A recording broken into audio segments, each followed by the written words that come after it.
বাস্তব ইতিহাসে 1707 সালের পর মুঘল সাম্রাজ্য ভেঙে পড়তে শুরু করে।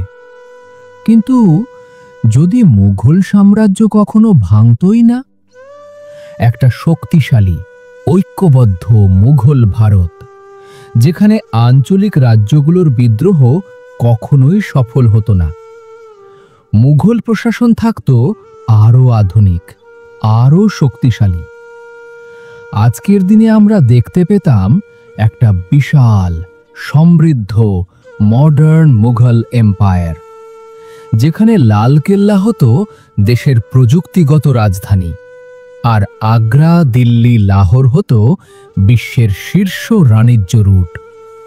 সবচেয়ে বড় ব্যাপার, ব্রিটিশদের পক্ষে ভারত দখল করা প্রায় অসম্ভব হয়ে যেত।